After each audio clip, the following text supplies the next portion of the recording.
Hi, my name's Jim Smith, lead pastor of San Antonio Heights Community Church. Thanks for checking us out. And we're going through the book of Romans these days, but it's Father's Day weekend coming up, and I just want to pause and say a few words to you who are fathers. And actually, this applies to anybody, really, some great character traits that you all should have. And there's a father in the Bible, well-known father, probably one of the most famous characters in the Bible, and he was not the best father. His name is David, King David, and he had some serious flaws. And so that famous father's flaws, we're going to look at. There's like four of them. And number one, cultivate your own marriage. You want to be a good father? Pay attention to your wife, your spouse. You husbands must give honor to your wives. Treat your wife with understanding as you live together. She may be weaker than you are, but she is your equal partner in God's gift of new life. Treat her as you should, so your prayers will not be hindered. Now, David had many wives, and that was a problem. God said man needs to leave his father and mother and cleave to his wife, singular. And David should have learned that he should keep one wife, and he had multiple wives, which caused multiple problems. He had at least 8 different wives. Cultivate your own marriage.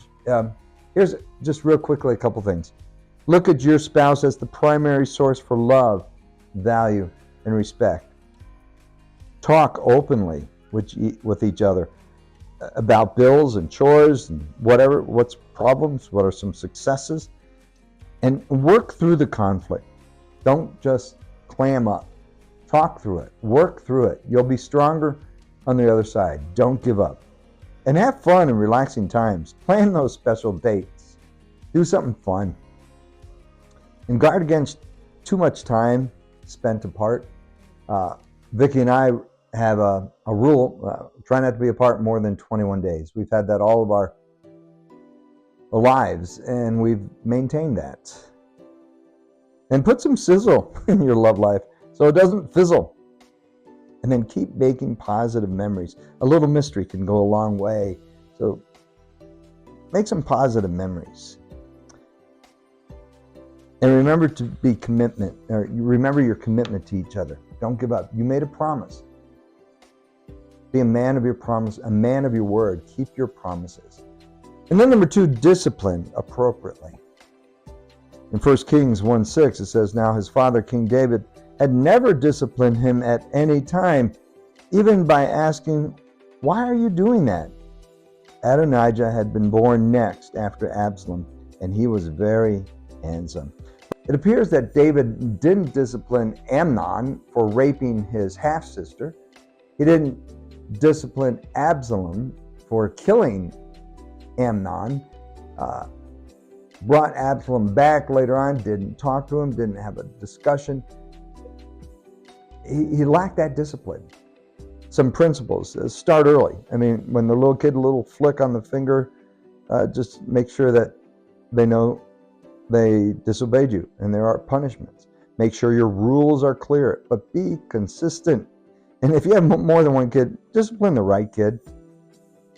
But don't make impossible demands. But when you make a threat, carry it out. Have the right discipline for the right offense, and never correct in anger. Slow down, count to 10. And again, fit your discipline to the age and the personality of your child. And then as soon as you discipline, don't slam the door and go out. Spend time talking to them, telling them that you love them. The third thing that David needed to do is spend time with his family, and we need to spend time with our family. Spend time with your family. But the king gave this order: Absalom may go to his house, but he must never come into my presence. So Absalom did not see the king. David didn't even spend time with Absalom. This is after Absalom had killed Amnon, started a major problem in their family. And Absalom went away for years. And then Joab, his commander-in-chief, convinced David to allow Absalom to come back. but he never talked to them. And you need to sit down and talk to your kids, spend time with them, date your kids, date them every quarter. You think of the word family, and that's just have fun. Just give them attention. When they get an A, celebrate. When they go and have a soccer practice, give them that attention. Create memories. Always inspire them to do the best they possibly can be and find out what they're good at. And always let them know you love them. And then try to say yes as much as you can. A wise old man told me when I first got married, when you have kids, try to say yes as much as you can, because then your no's will really mean something. And the last lesson you need to learn from King David is this: always be a good example. Solomon said this about his dad to God. He said, "You showed great and faithful love to your servant, my father, David, because he was honest and true and faithful to you. And you've continued to show this great and faithful love to him today by giving him a son to sit on his throne." David was not a bad example in everything he did. He was faithful to God. He loved God. He served God. He joyfully obeyed God and honored God. And he attempted to do that as much as he can. He even honored God when he sinned, and he admitted and confessed his sin and accepted the consequences of that sin. So some of the things you can do as a dad, but be compassionate. They see that you care for other people. Show them that. Be wise with money and talk about money, how you spend money, how you save money. Handle temptations. I had a tempting opportunity at work to get a promotion, but I would have had to cheat. I didn't do it.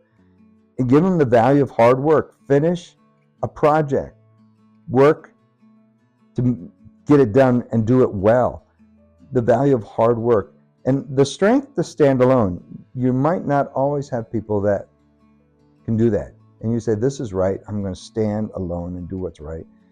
But always be open to instruction. Don't teach them to be a know-it-all. Say, it's always good to learn. They'll watch you pray and develop that habit of prayer because they see you pray. A faithfulness to church. We're going to church. On vacation, on Sundays, we go to church. And make them know that your family is a priority. These are things that you can do and learn from David. Having a family is absolutely fantastic. When 9/11 happened and people were stuck on the top floors of the World Trade Center, you know what they did in their last closing moments? They called their family. They called their spouse. Say, I love you. Their last thoughts were about the family. Most people's last thoughts are about the family.